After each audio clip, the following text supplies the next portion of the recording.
નમસ્કાર વિદ્યાર્થી મિત્રો, ગુડ મોર્નિંગ. વિજ્ઞાન ટેકનોલોજીના આજના 5મા પાઠના બીજા લેક્ચરની અંદર આપનું હાર્દિક સ્વાગત છે. 5મા પાઠની અંદર એક લેક્ચર આપણે પહેલો શરૂઆતમાં લીધો. એની અંદર આપણે 3 વસ્તુ જોઈ. એમાં અગત્યની 2 વસ્તુ, એક આપણે ડોબરેનરનો ત્રિપુટીનો નિયમ લીધો, ત્યાર પછી ન્યૂલેન્ડનો અષ્ટકનો નિયમ લીધો.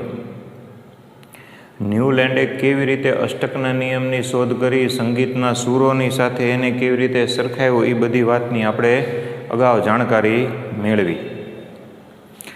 આજે આપણે ન્યૂલેન્ડના અષ્ટકના નિયમની અંદર જ આપણે એક બીજી વસ્તુ લેવાની છે, જે આપણે બાકી રહી ગઈ હતી. તત્વોના વર્ગીકરણ માટે મેન્ડેલીફ, એનું નામ જાણીતું છે, એની વાત પણ આજે કરવાની છે. ડોબરેનરે જે ત્રિપુટીનો નિયમ આપ્યો હતો, એની અંદર એણે 3 તત્વોની ત્રિપુટી બનાવી હતી, જે ત્રણેયના ગુણધર્મ સમાન હતા. પરમાણવીય દળના ચડતા ક્રમમાં ગોઠવવામાં આવે તો એ પરમાણવીય દળ પ્રથમ તત્વનું અને ત્રીજા તત્વનું, એની સરેરાશ એ બીજા તત્વના પરમાણવીય દળને મળતી આવતી હતી, એવું આપણે એની અંદર જોયું હતું. ન્યૂલેન્ડના અષ્ટકના નિયમમાં તેણે સંગીતના સૂરોની સાથે સરખામણી કરી હતી. પહેલા તત્વના ગુણધર્મ 8મા તત્વના ગુણધર્મને મળતા આવે એવી વાત કરી હતી. અહીંયા લખ્યું હતું સા રે ગા મા પદ ની, પછી પાછો સા, એટલે 8મા તત્વના ગુણધર્મ એની પછીના પહેલા તત્વના ગુણધર્મની સાથે મળતા આવતા હોય. તો એ સમયે 56 તત્વો જાણીતા હતા. 56ને આધારે એણે આખું વર્ગીકરણ કર્યું હતું. છતાંય એના વર્ગીકરણની અંદર કેટલીક ખામીઓ રહી ગઈ. ખામીઓ એટલે મર્યાદાઓ. જો કોઈ પણ નવી શોધ થાય, જે પ્રથમ વૈજ્ઞાનિક કરીને ગયો હોય, બરાબર, એને ઇન્વેન્શન કહેવાય, નવી શોધ. પછી બીજા વૈજ્ઞાનિક આવે અને ઓલાની જે શોધખોળ કરેલી હોય એની અંદર કંઈક નવું શોધ સંશોધન કરે, એમાં નવું શોધ સંશોધન કરે, તો એને રિસર્ચ કર્યું કહેવાય, રિસર્ચ.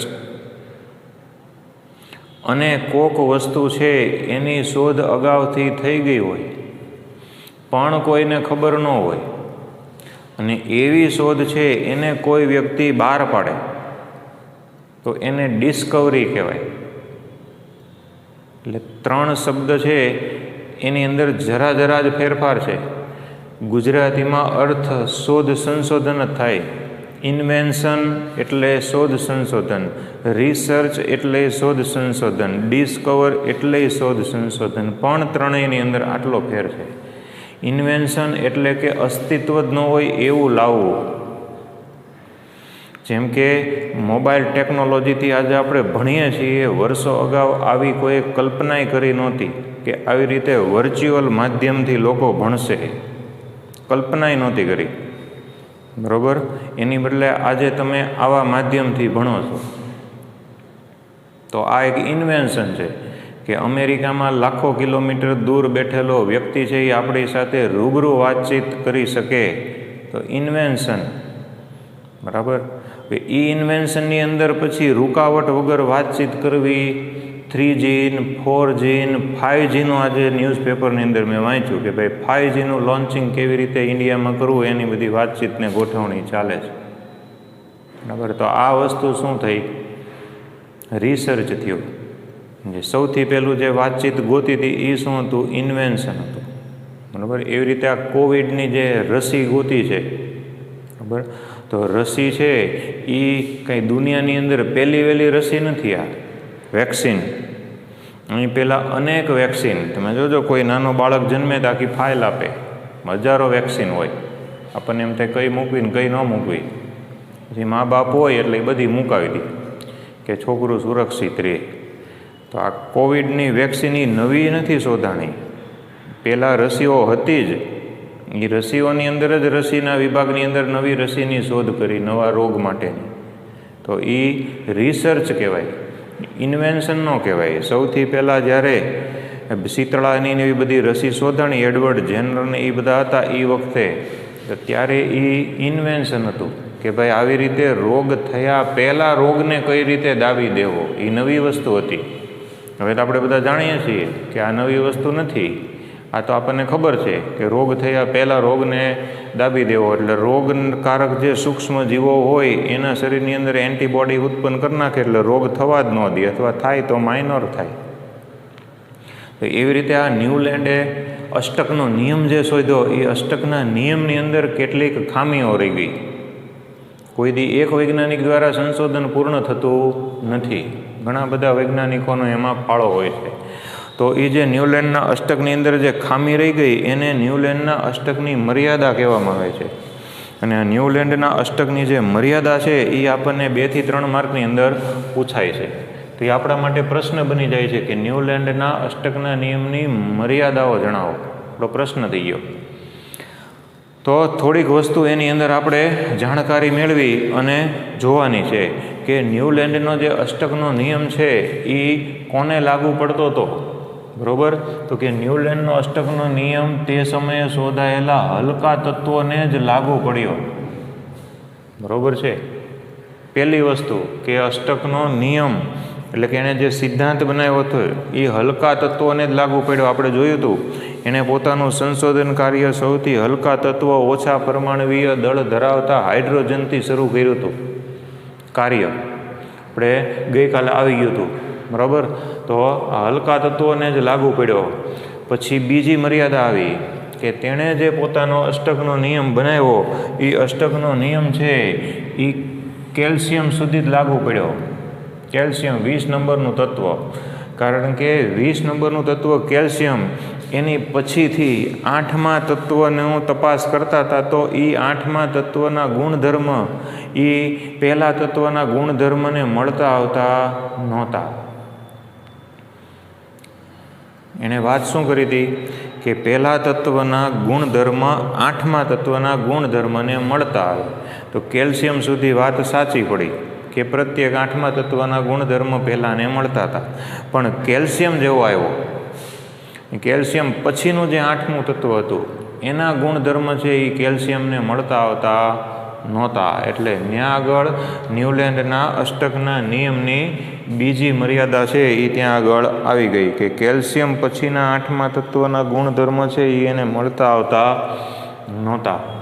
ત્યાર પછી ન્યૂલેન્ડે જે કલ્પના કરી હતી એ તે સમયે મળી ગયેલા 56 તત્વો, તે સમયે મળી ગયેલા 56 તત્વો એના માટે જ એણે આગાહી એને બધું કર્યું હતું.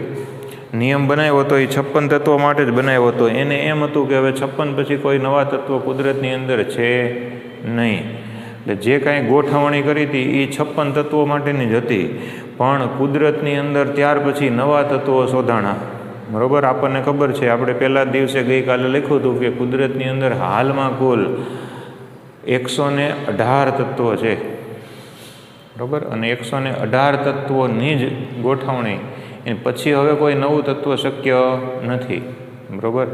પણ 118 તત્વો હાલના સમયે છે અને એ પૂરા થઈ ગયા છે. આવર્ત કોષ્ટક સંપૂર્ણ ભરાઈ ગયું છે.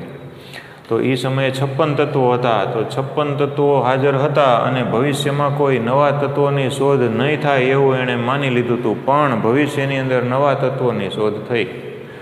નવા તત્વોની શોધ થાય એટલે નવા ગુણધર્મ, નવી વસ્તુ આવે.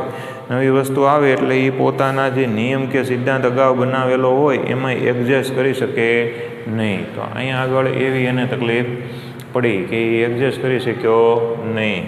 અને છેલ્લી મર્યાદા એની એવી છે, આપણે અહીંયા તે દિવસે દોર્યું હતું ત્યારે આપણે લખ્યું હતું, એનું પહેલું જે ખાનું હતું એની અંદર તમે જુઓ ટેક્સ્ટબુકની અંદર હશે તો એની અંદર હાઇડ્રોજન હતો, ફ્લોરિન હતો, ક્લોરિન હતો, બ્રોમિન હતો.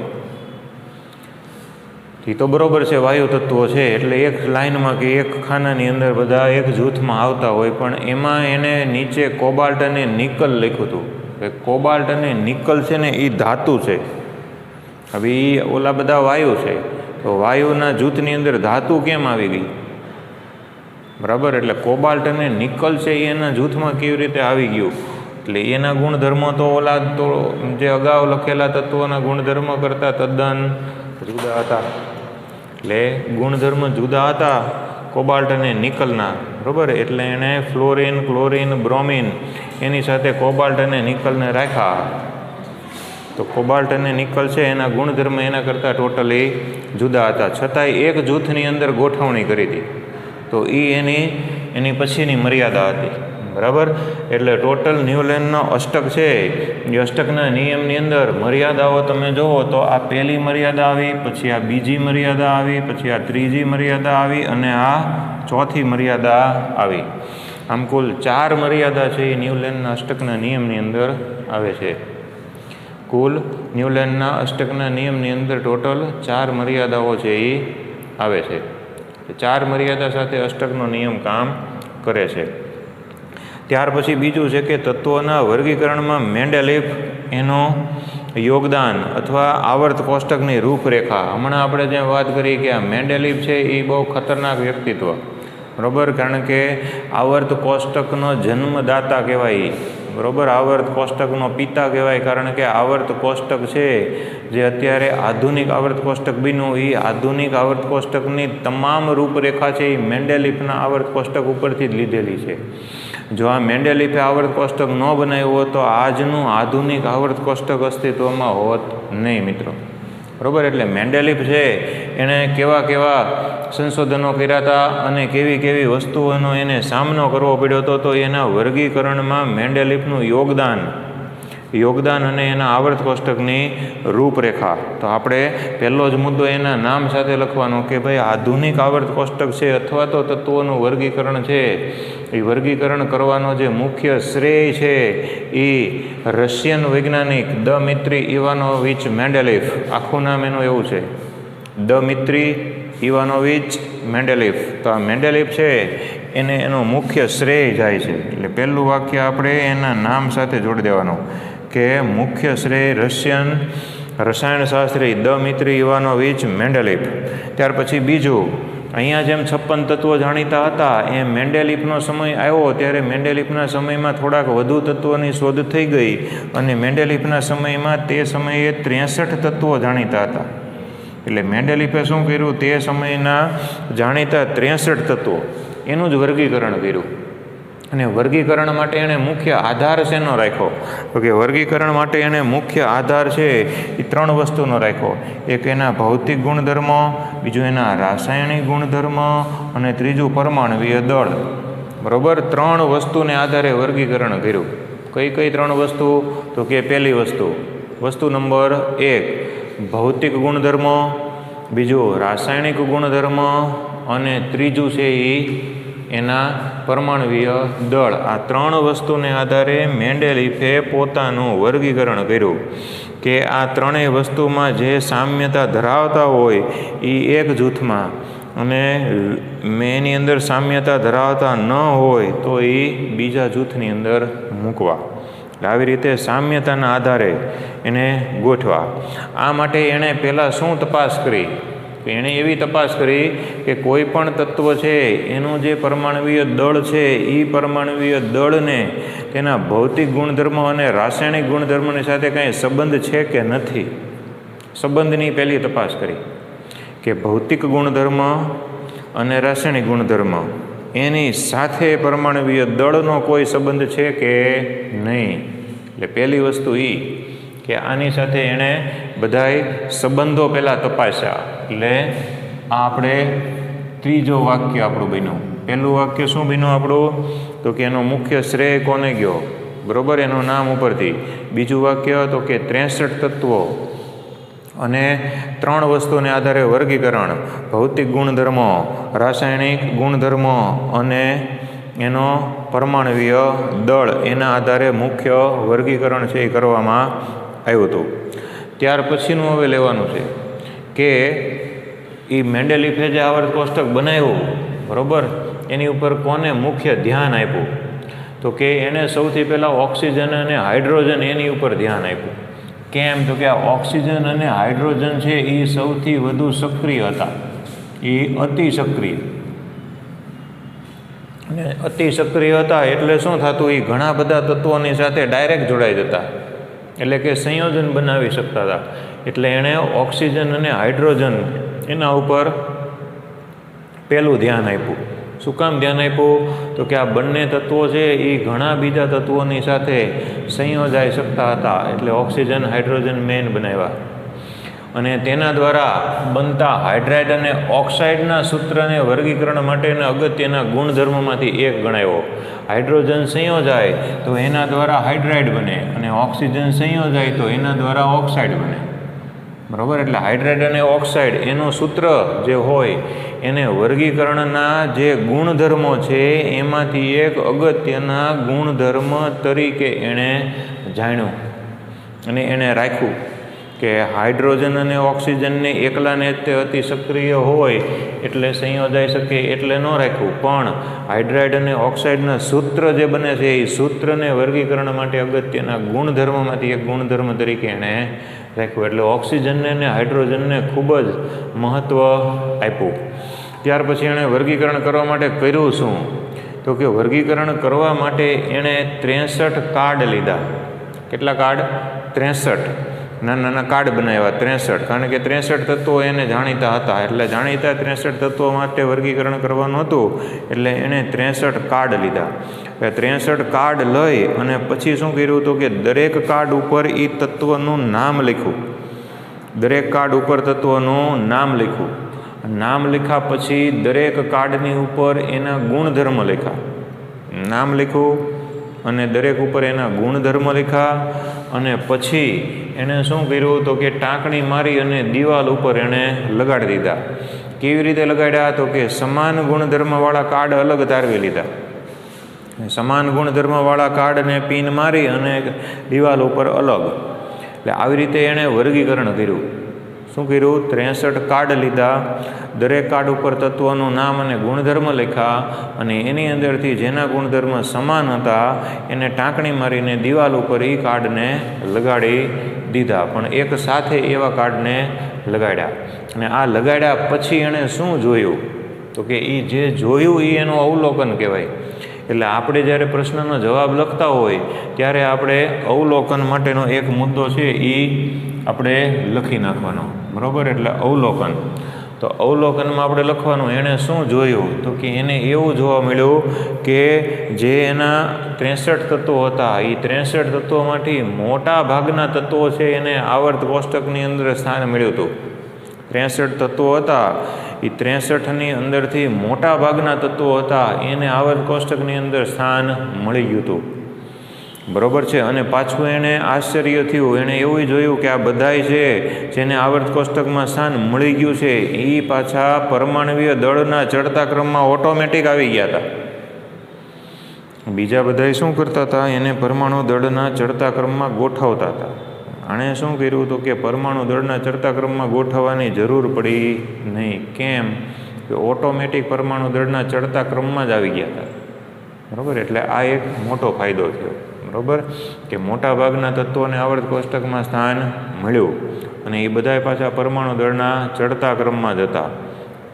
ત્યાર પછી એણે બીજી વસ્તુ જોઈ. એણે જોયું કે જેના ગુણધર્મ સમાન હતા, ભૌતિક ગુણધર્મ અને રાસાયણિક ગુણધર્મ જેના સમાન હતા એવા જે તત્વો છે, બરાબર, એ તત્વોના જે ગુણધર્મ છે, બરાબર, એ નિશ્ચિત સમયાંતરે પુનરાવર્તન પામતા હતા. નિશ્ચિત સમયાંતરે પુનરાવર્તન, એનો અર્થ શું થયો? કે જે તત્વનું આજે આપણે ભૌતિક ગુણધર્મ રાસાયણિક ગુણધર્મ જોયા તો એ તત્વના ભૌતિક ગુણધર્મ રાસાયણિક ગુણધર્મ 4, 5, 6, 7 તત્વો વયા જાય પછી એના એ ગુણધર્મ ફરીથી જોવા મળે. એના એ ગુણધર્મ ફરીથી જોવા મળે તો આપણને એમ થાય આનો આ ગુણધર્મ ફરીથી કેમ આવ્યો? બરાબર છે. તો આપણે યાદ કરો, ન્યૂલેન્ડે એવું કીધું હતું કે સારે ગામ પદની સા 8મા તત્વના ગુણધર્મ પહેલા તત્વના ગુણધર્મ જેવા હશે. તો એનું અહીંયા ઝલક જોવા મળી આપણને. બરાબર છે કે નિશ્ચિત સમયાંતરે એ ગુણધર્મ છે એ ગુણધર્મનું પુનરાવર્તન છે એ થતું હતું. એટલે સમાન ભૌતિક અને રાસાયણિક ગુણધર્મવાળા તત્વોના ગુણધર્મ નિશ્ચિત વિરામ પછી પુનરાવર્તન પામે છે. અને આવા બધા એણે અવલોકનો જોયા. કેટલા અવલોકનો જોયા એણે? તો કે મિત્રો 2 અવલોકનો એણે જોયા. પહેલું અવલોકન એવું જોયું કે એના દરેક તત્વોને એટલે કે મોટા ભાગના તત્વોને આવર્ત કોષ્ટકની અંદર સ્થાન મળી ગયું અને એ બધાય પાછા પરમાણુવીય દળના ચડતા ક્રમમાં હતા. ત્યાર પછી એણે શું કર્યું તો કે સમાન ભૌતિક ને રાસાયણિક ગુણધર્મવાળા તત્વો છે એ તત્વોના ગુણધર્મ નિશ્ચિત વિરામ પછી પુનરાવર્તન પામતા હતા. આવા અવલોકનો એને જોયા, એની ઉપરથી એણે એક મસ્ત મજાનો જોરદાર નિયમ બનાવ્યો. નિયમને આવર્ત નિયમ તરીકે ઓળખવામાં આવે છે. મેન્ડેલિફનો આવર્ત નિયમ એવું કહેવામાં આવે છે. એણે એમ કીધું કે તત્વોના ગુણધર્મ તેના પરમાણવીય દળના આવર્તનીય વિધેયો છે. ફરીથી, તત્વના ગુણધર્મ તેના પરમાણવીય દળના આવર્તનીય વિધેયો છે. એટલે આ એનો આવર્ત નિયમ છે. આ ઘણીવાર પૂછાયેલો છે કે મેન્ડેલિફનો આવર્ત નિયમ લખો, અથવા તો MCQમાં પૂછે કે તત્વોના ગુણધર્મ તેના ખાલી જગ્યાના આવર્તનીય વિધેયો છે. તો તત્વોના ગુણધર્મ તેના પરમાણવીય દળના આવર્તનીય વિધેયો છે. અને આ જે આવર્ત કોષ્ટક બનાવ્યું એની અંદર કોષ્ટકની અંદર બે આડી લાઈન હોય અને ઊભી લાઈન હોય.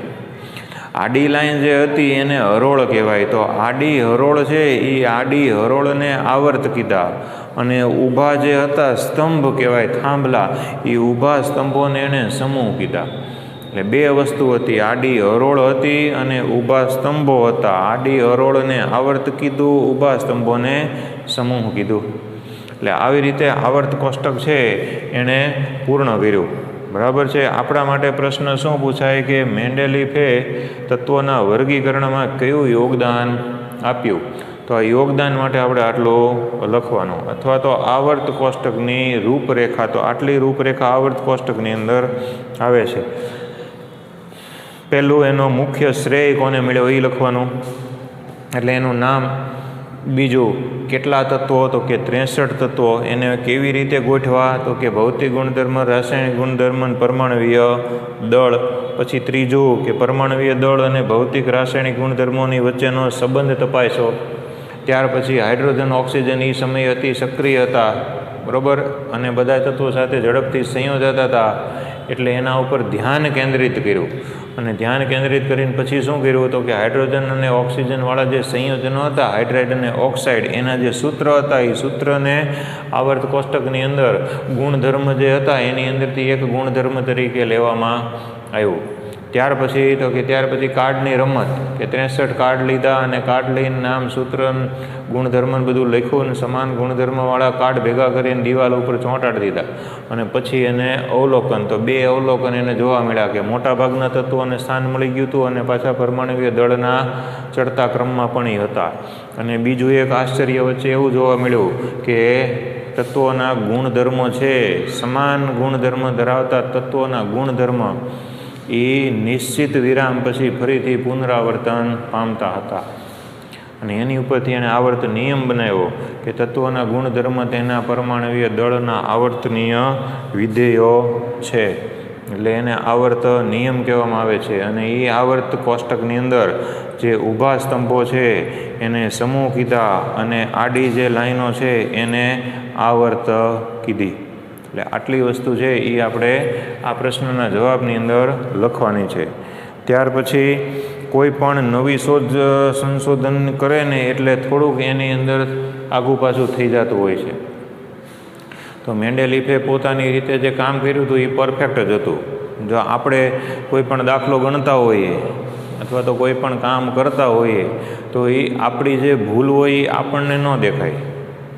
આપણે દાખલો ગણ્યો હોય ને દાખલો પરફેક્ટલી ગણ્યો હોય ને જવાબ ન આવતો હોય તો આપણે ચેક કરીએ તો આપણી ભૂલ આપણને ન દેખાય. પણ જો આપણે બીજા કોકને એ દાખલો તપાસવા આપ્યો હોય તો તરત જ દેખાય કે જો અહીંયા આગળ ભૂલ છે. તો મેન્ડેલિફને એવું થયું કે પોતે આવર્ત કોષ્ટક બનાવ્યું હતું એટલે પોતેનો કોઈ પ્રકારની ભૂલ એને દેખાય નહીં, પણ અમુક વસ્તુ છે એ વિસંગતતા થઈ. તો અહીંયા આગળ આપણો પ્રશ્ન આવે છે કે મેન્ડેલિફના આવર્ત કોષ્ટકની વિસંગતતાઓ. કે આપણને ડીપમાં અભ્યાસ કરીએ ને પછી એમ થાય કે સારું આમ નહીં ને આમ હોત તો વધારે સારું થાત. બરાબર છે. તો અહીંયા વિસંગતતાઓ કઈ કઈ આવી? તો કે પહેલી વિસંગતતા, અહીંયા આપણે જેટલી વિસંગતતા છે એ વિસંગતતાને નંબર આપવાનો. 2 વિસંગતતાઓ છે, બરાબર. આ પહેલી વિસંગતતા મેન્ડેલિફનો આવર્ત કોષ્ટક અને આવર્ત કોષ્ટકની અંદર વિસંગતતા નંબર 1 કે આવર્ત કોષ્ટકની અંદર નિયમ શું હતો? પરમાણુય દળના ચડતા ક્રમમાં જ બધાને ગોઠવવા. તો અહીંયા શું થયું કે વધુ પરમાણુય દળ ધરાવતા તત્વને ઓછા પરમાણુય દળ ધરાવતા તત્વ કરતાં પહેલાં મૂકવું પડ્યું. મેન્ડેલિફને એકવાર નિયમનો ભંગ કરવો પડ્યો કે વધુ પરમાણુય દળ ધરાવતું તત્વ હતું એને ઓછા પરમાણુય દળ ધરાવતા તત્વની પહેલાં મૂકવું પડ્યું. ચડતો ક્રમ એટલે શું? તો કે ચડતો ક્રમ એટલે ઓછું પરમાણુ દળવાળું પહેલાં આવે ને પછી ક્રમશર વધતા જાય. બરાબર છે. હવે અહીંયા ઊંધું થયું, બરાબર, કે તત્વ વધુ પરમાણુય દળ ધરાવતા તત્વને ઓછા પરમાણુય દળ ધરાવતા તત્વની પહેલાં મૂકવું પડ્યું, એટલે કે ક્રમ બદલવો પડ્યો. ક્રમશર વધતા જાય તો વાંધો ન આવે, પણ પહેલાં વધુ તત્વવાળું આવે ને વળી પાછું એના કરતાં ઓછા પરમાણુય દળવાળું આવે તો ક્રમમાં બદલો કર્યો કહેવાય. એટલે અહીંયા પેલું એ થયું, એક વખત એને ક્રમ બદલવો પડ્યો હતો.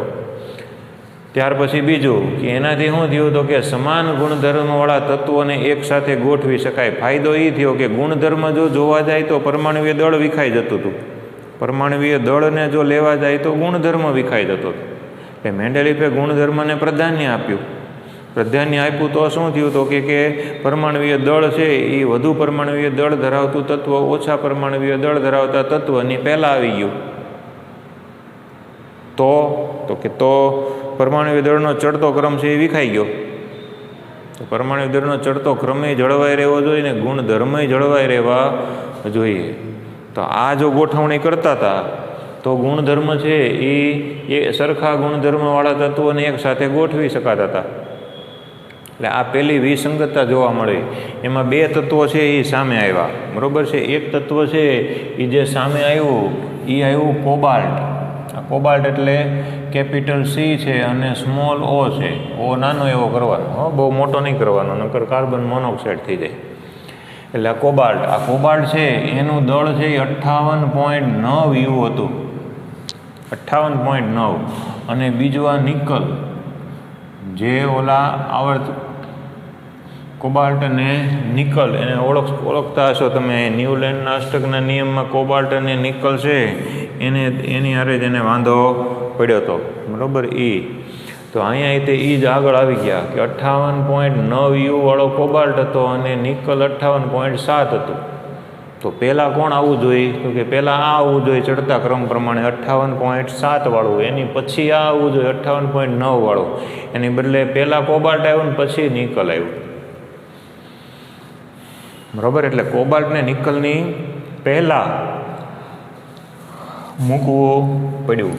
તો એની એક વિસંગતતા હતી. ત્યાર પછી બીજા નંબરની વિસંગતતા કઈ હતી એ જોઈ લઈ.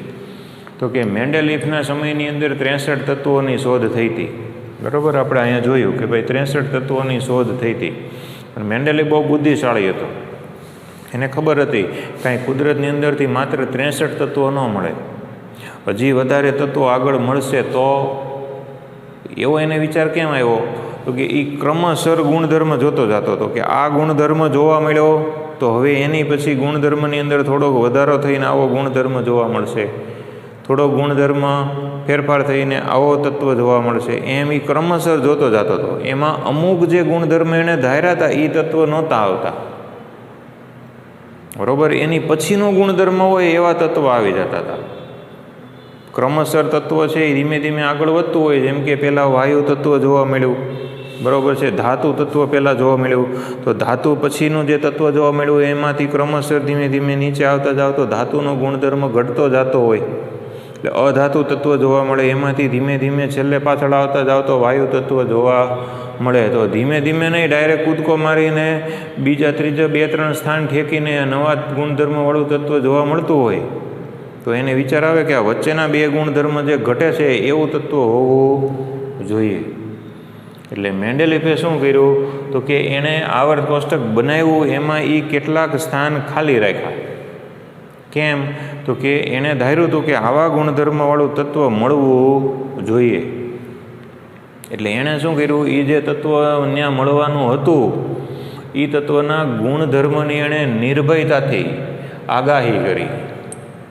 નિર્ભયતાથી એટલે શું કામ તો કે દુનિયા આખી સામે બેઠી હોય, આ બધી નોંધ લેવાતી હોય અને તમે એમ કહો કે આ વસ્તુ મળશે, બરાબર, તો ન મળે તો પછી આબરૂ વહી જાય.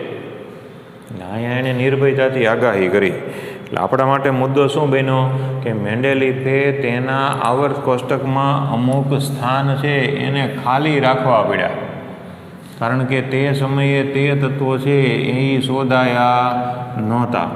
અને બીજું કે આ ખાલી તત્વમાં કયું તત્વ આવશે એને નિર્ભયતાથી આગાહી કરી હતી કે એ આ જ તત્વ ત્યાં આવશે એવી આગાહી પાછી કરી દીધી હતી. એટલે મેન્ડેલિફે પછી આ જે તત્વની શોધ થઈ ત્યારે આગાહી કરી દીધી એટલે એની પછીના વૈજ્ઞાનિકો માટે બહુ સરળ થઈ ગયું ગોતવું, કારણ કે એને ગુણધર્મ તો ખબર હતી, ખાલી એને ગોતવાના જ બાકી હતા, બરાબર. પણ આ જે તત્વો છે એ મળ્યા, એ તત્વોનું જે નામકરણ એણે કર્યું, એ શું કર્યું તો કે એના સમૂહની અંદર એની પહેલાં જે તત્વ આવેલું હોય એ પહેલા તત્વના નામના આગળ સંસ્કૃતનો શબ્દ એકા લગાડીને એનું નામકરણ છે એ કર્યું, બરાબર છે. એટલે એનું નામકરણવાળો મુદ્દો છેલ્લો રહેવાનો કે નામકરણ કઈ રીતે કર્યું તો કે તે જ સમૂહમાં પહેલાં આવતા તત્વ છે એના નામમાં સંસ્કૃત પૂર્વક એકા લગાડ્યો, એકા.